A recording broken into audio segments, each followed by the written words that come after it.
En este vídeo he realizado el mayor experimento hasta la fecha con la finalidad de analizar cómo afectan las sombras, las nubes y otras variables a la energía captada por mi panel solar.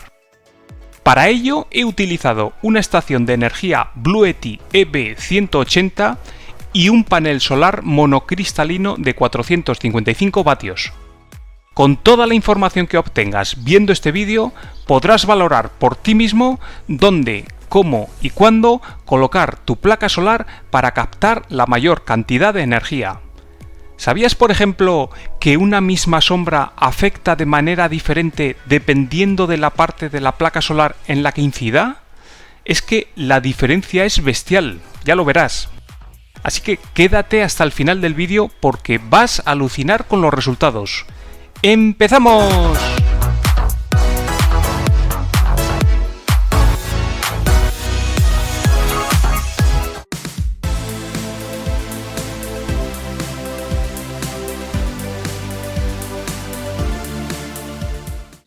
Bueno, estoy seguro que ya conocéis la teoría a la hora de orientar una placa solar para que capte la mayor cantidad de energía. Y es que lo que se suele recomendar, por lo menos en mi país, es colocarla hacia el sur con una inclinación de unos 30 grados. Sí que es verdad que en verano, cuanto más plano esté el panel solar, mejor, alrededor de unos 15 grados, puesto que el sol obviamente está más alto. Y en invierno aconsejan inclinaciones en torno a 45 grados. Esto, traducido para nuestros amigos latinoamericanos, habría que decir que si su región está en el hemisferio sur, la orientación sería prácticamente la misma, pero mirando hacia el norte, y en los países más cercanos al Ecuador, la mejor posición es colocarla plana o con una leve inclinación con tantos grados como tenga la latitud a la que esté su región. Pero bueno, en este vídeo no solo voy a analizar y medir esta variable, sino que voy a tener en cuenta otras muchas que repercuten en la cantidad real de energía captada por un panel solar. En concreto, las variables que vamos a estudiar en este vídeo van a ser, por este orden, el regulador de carga o MPPT, que va a determinar el rango mínimo y máximo que pueda admitir la batería. Además, veremos también el curioso efecto que se produce cuando la batería está a punto de completar el 100% de carga. Bueno, por otra parte, también veremos cómo la temperatura afecta y de qué manera. Además, veremos qué pasa si posicionamos el panel solar en la sombra. Por otra parte, también tendremos en cuenta la inclinación de la placa, veremos la diferencia entre colocarla verticalmente o ponerla tumbada en el suelo. Otro de los factores que estudiaremos serán las nubes, cómo afectan a la irradiación que se produce en la placa. Y finalmente dejamos para el final el curioso efecto que tienen las sombras directas sobre la placa. Y descubriremos cómo afectan de forma diferente dependiendo del lugar exacto del panel solar en el que incidan las sombras. Desde luego que no os lo podéis perder. Para llevar a cabo estas pruebas he utilizado un panel solar monocristalino de 455 vatios y 120 celdas y una estación de energía Bluetti EB180. Por si alguno no conoce este tipo de estaciones de energía, os cuento que está compuesta por un inversor de onda pura de 1000 vatios que nos proporciona una potencia de salida de hasta 1000 vatios. Además tiene una batería de litio con una capacidad de 1800 vatios hora y finalmente también tiene un regulador de carga solar MPPT cuya finalidad es controlar la cantidad de energía que entra de la placa a la batería.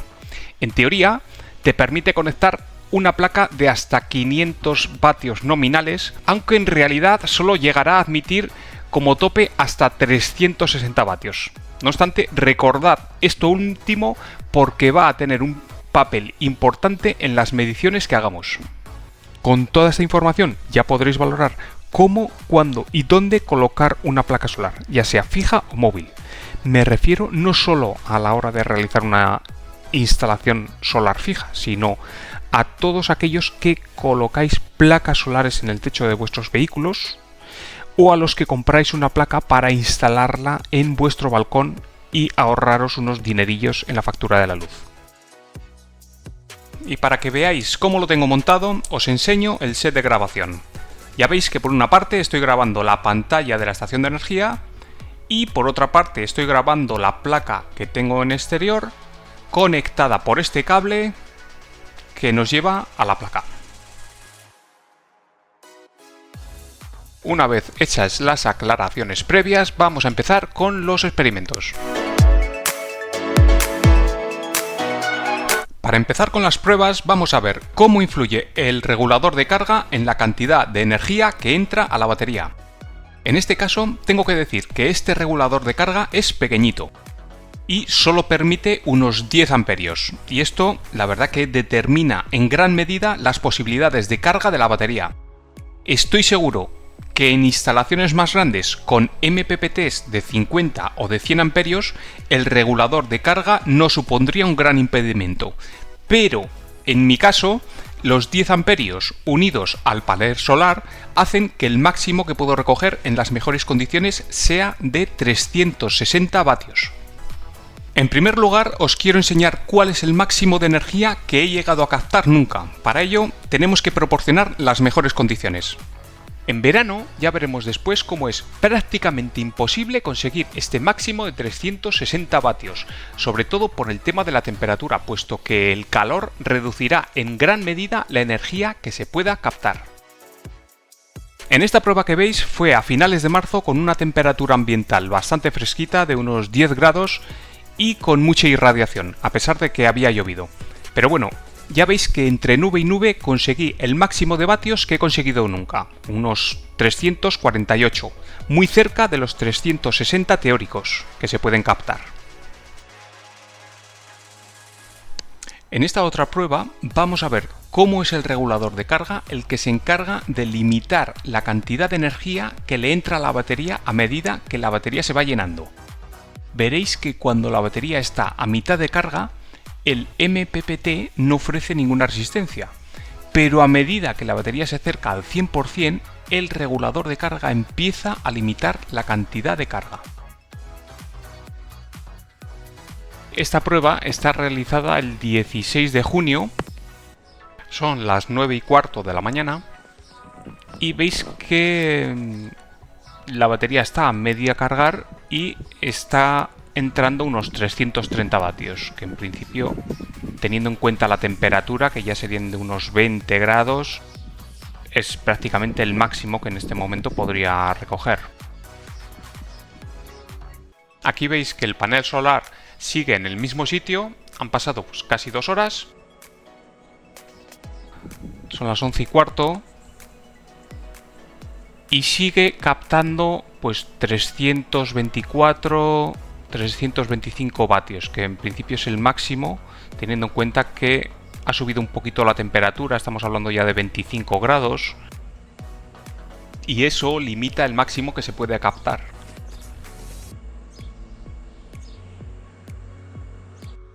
Aquí vemos que la placa sigue en la misma posición, ha pasado pues una media hora, y vemos el primer efecto curioso, y es que la batería se está acercando al 100% de carga y el propio regulador de carga está empezando a bloquear la cantidad de energía. En este caso hemos bajado de 300 y pico a 131. Pero no es que entre 131 la placa, sino que el propio regulador es el que se encarga de limitar esa carga.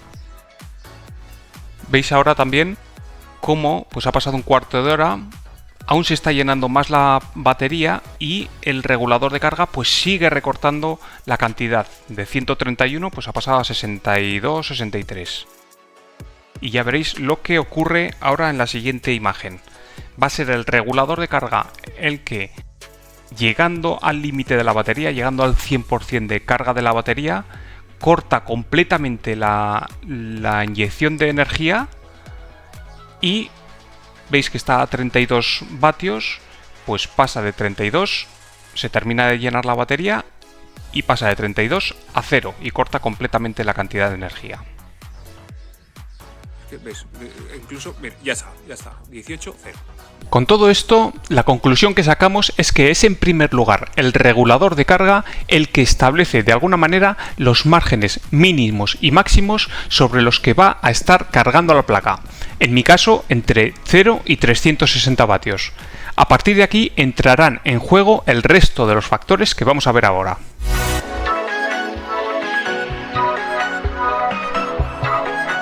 Ahora lo que vamos a comprobar es cómo la temperatura también influye en la cantidad de energía. Y es que a mayor temperatura ambiental, menos eficiente es la placa y por lo tanto menos energía se capta. Aquí ya vimos que en estas condiciones de temperatura, estamos hablando a finales de marzo, haría unos 10 grados centígrados, se llegaba a recoger más de 340 vatios. Bueno, pues en la siguiente imagen, estando la placa en la misma posición, la temperatura ambiental de casi 35 grados influía y de qué manera. Ya veréis. ¿Cuánto pensáis que ha disminuido la potencia registrada? Tened en cuenta que hay una diferencia de más de 25 grados centígrados. Fijaos cómo en la misma posición, cuando en marzo se recogían 346 vatios, en julio con 35 grados se recogen tan solo 299 vatios. ¿Veis la diferencia? Con esta prueba ya hemos visto cómo, estando la placa solar y el sol prácticamente en la misma posición, la diferencia de temperatura ambiental influye para que se capten más de 40 vatios menos, lo que supone una diferencia alrededor de un 15%. A partir de ahora vamos a ver cómo influyen el resto de factores.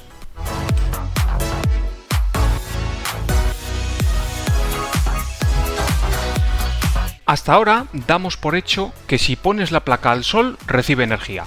Vale, estamos de acuerdo. Pero ¿qué pasa si la placa está en sombra? ¿Se recibe energía? ¿Sí o no? Y en caso afirmativo, ¿cuánta potencia puede captar? En esta prueba vamos a comprobarlo. Vemos que en esta primera prueba la placa ya no es que esté a la sombra, sino que también hay bastantes nubes. Veis cómo está muy nublado y la irradiación pues no permite siquiera que las columnas hagan sombra. Vamos, no hay ninguna sombra. ¿Pensáis que se está recogiendo algún vatio? Pues a pesar de estar en sombra, veis que se recogen hasta 35 vatios. Y en esta otra imagen, la placa también está a la sombra, realmente está orientada al oeste, son las 10 de la mañana, y el sol está aún en el este, obviamente. Y como podéis ver, pues a pesar de estar completamente a la sombra, aún puede captar en torno a unos 25 vatios, como veis. Ahora vamos a seguir exponiendo a la placa a más pruebas. En este caso ya veréis que quedan las más interesantes.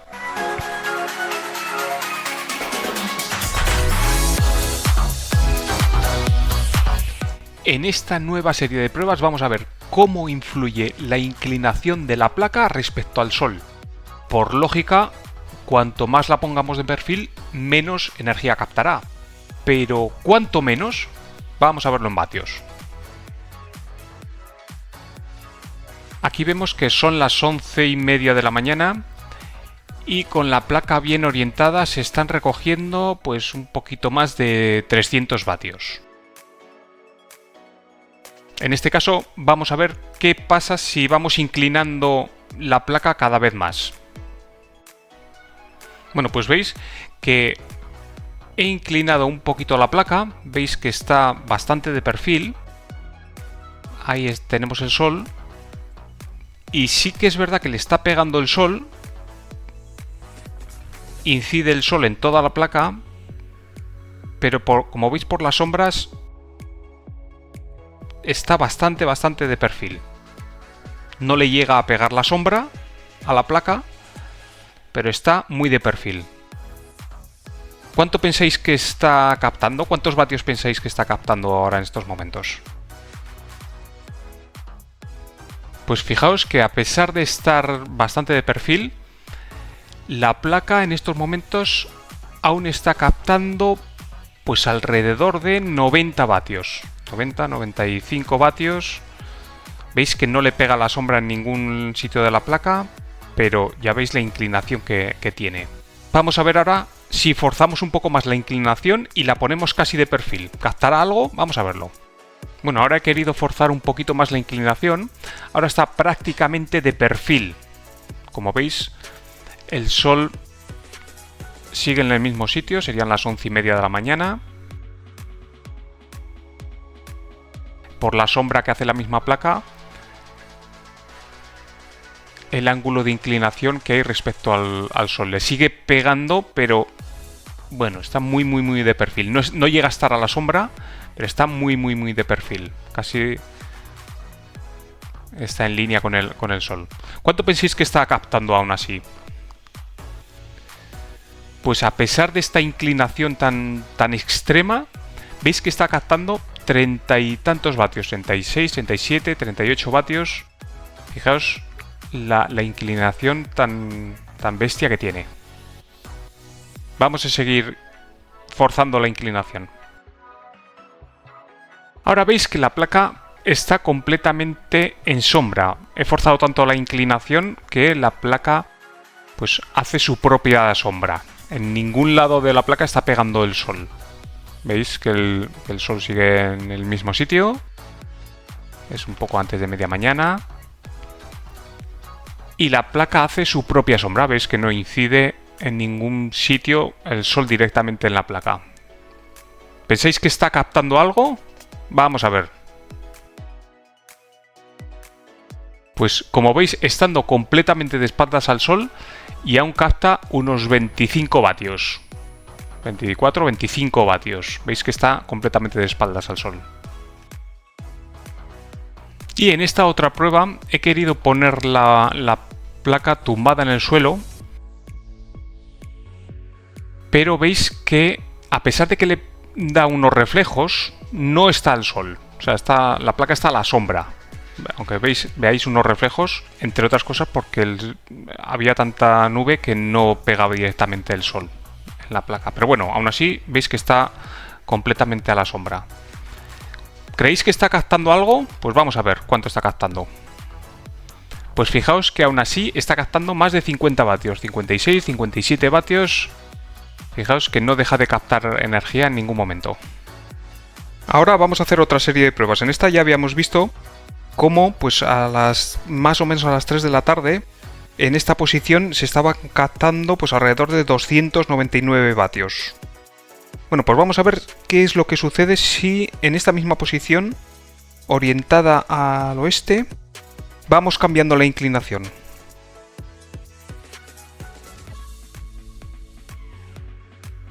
Aquí ya vemos que he cambiado la placa, está un poquito más vertical, pero vamos, está en la misma posición. Veis que el sol sigue en la misma posición, a pesar de esas nubes. ¿Cuánto pensáis que habrán bajado los vatios por esta leve modificación? Pues esta inclinación ha disminuido la energía captada, dejando los vatios en un margen entre 210 y 250 dependiendo de las nubes. Bueno, pues en esta que está un pelín más vertical, hemos querido forzar la verticalidad. Ya veis que ahora no hay ninguna nube, el sol está cayendo de pleno. Veis que está un pelín más inclinada. Pues aún así está captando en torno a los 192-193 vatios. Veis cómo la inclinación pues ha ido cambiando la cantidad de energía captada. Como habéis visto, el ángulo de inclinación de la placa afecta y mucho a la energía captada, reduciendo de 299 vatios a 193, lo que supone una disminución de alrededor de un 30%. Pues vamos a seguir con los experimentos para comprobar a continuación cómo afectan las nubes a la energía captada por nuestra placa solar.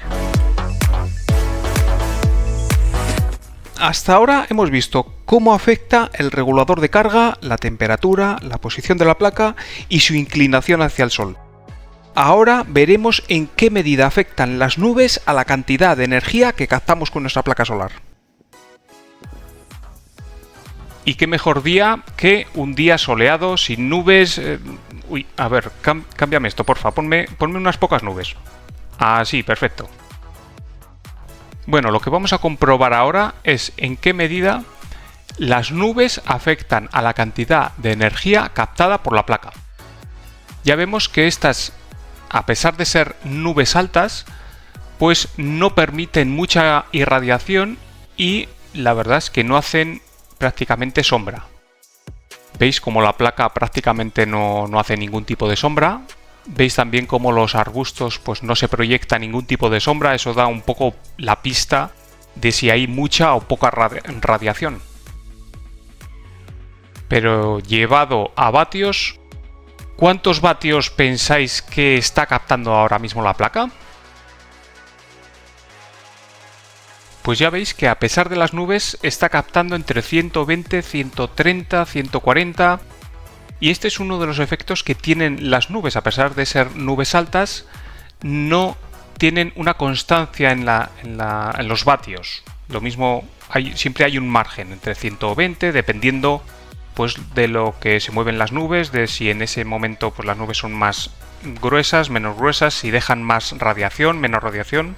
Es un efecto curioso que tenemos que tener en cuenta. Y para que veáis lo que digo, vamos a ver esta otra prueba con nubes, a ver cuántos vatios se captan. Aquí ya veis que hay nubes también, en este caso sí que hay más sombras y por lo tanto se nota que hay más irradiación.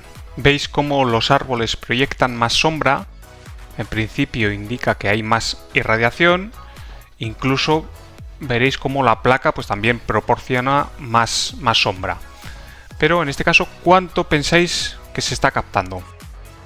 Pues en este caso la suma de factores, o sea las nubes, la inclinación de la placa, ya veis que se captan entre 140, 160, 150, 170. Ya veis que hay bastante variabilidad de vatios captados. Ahora vamos a ver qué ocurre con la placa tumbada en el suelo. Veis que las nubes, pues sigue habiendo nubes altas, pero las nubes pues nunca son iguales. Hay veces que dejan pasar más radiación o menos radiación. En este caso ya veis que por las sombras que hay bastante más radiación y el efecto de la inclinación de la placa, la situación de la posición de la placa, pues ya veis cómo van los vatios variando de 270, 305, 280, constantemente están moviéndose los vatios, sobre todo por el efecto de las nubes. Una vez visto los efectos que tienen las nubes en la placa solar, vamos a ver finalmente el último bloque de experimentos realizados.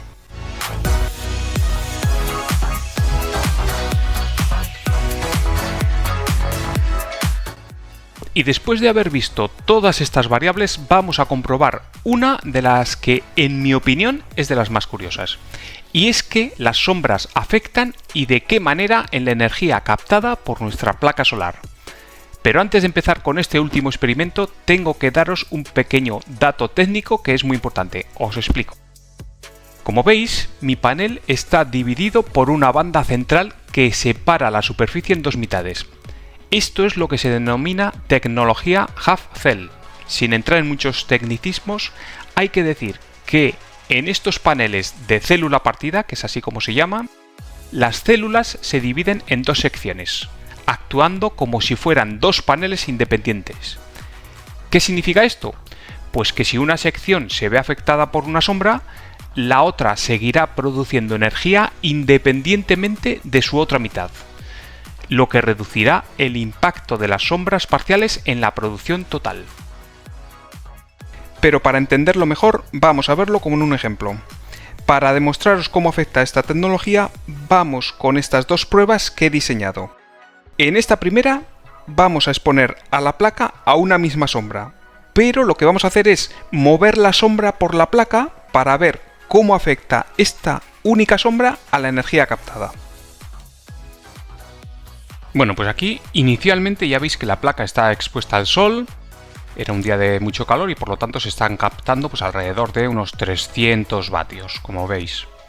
Bueno, pues vamos a ver qué es lo que ocurre si exponemos a esta placa a una sombra. Bueno, aquí ya veis que esta sombra solamente afecta a una de las mitades de la placa, no afecta a toda la placa, sino solamente a una de las mitades. Y vamos a comprobar cuántos vatios se reduce en la captación por la afectación de esta sombra. ¿Cuántos pensáis? Pues mirad que esta sombra, que solamente afecta a una de las mitades, reduce de 300 vatios, pasan a unos 200 vatios. Lo que supone una disminución de alrededor de un 30%.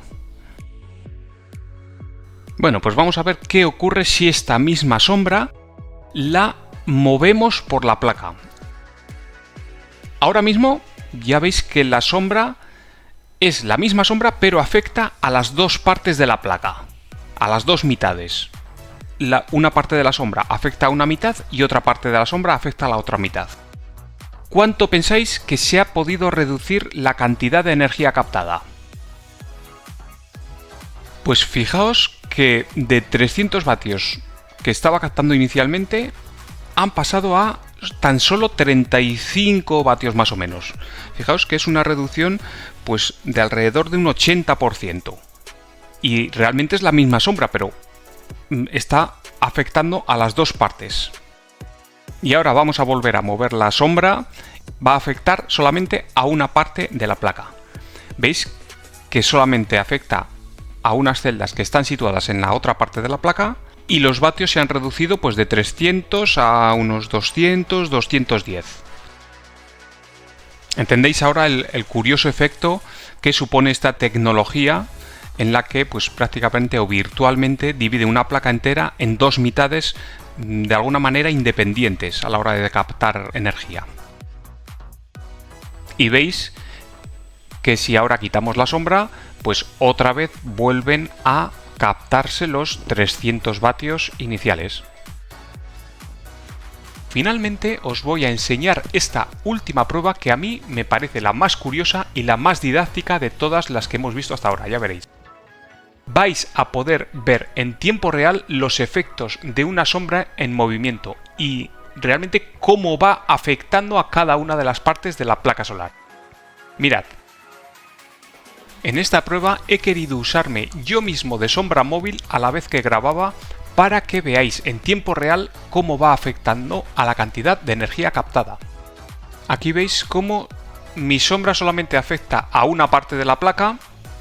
¿Veis cómo van bajando los vatios?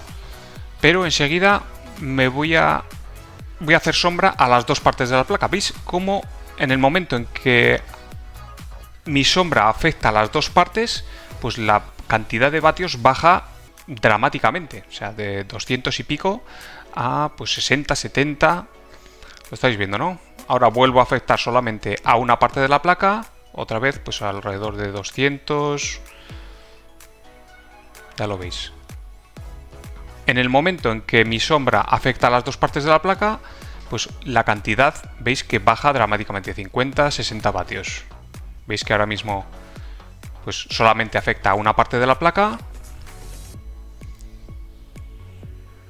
Veis que en el momento en que se toca la línea divisoria, pues baja muchísimo la cantidad. ¿Veis? 200. Ahora mismo solamente estoy en una parte de la placa, ¿veis? Incluso si solamente se afectan dos o tres celdas, pues sube hasta 260, 270. Y a medida que vas llenando la placa de sombra, pues van bajando los vatios. ¿Veis el codo? Pues ahora prácticamente desaparece la sombra y otra vez vuelven los 300 vatios y otra vez volveré a entrar la sombra y veis que baja, se quedan 200 y pico dependiendo de las celdas afectadas y en el momento en el que el codo entra en la segunda parte en la otra parte de la placa, pues bajan dramáticamente. Ya lo habéis visto, ¿no? 200 y ahora otra vez 300 iniciales. Curioso. Como habéis podido comprobar, existen varios factores que afectan a la cantidad de energía captada por nuestros paneles solares. No obstante, os aseguro que queda mucho más por conocer sobre este apasionante mundo de las energías renovables. Así que, si tenéis curiosidad por aprender más sobre paneles solares y queréis que siga haciendo este tipo de experimentos, podéis darle like a este vídeo, suscribiros a mi canal y dejar un comentario. Todas vuestras aportaciones serán leídas. ¡Saludos!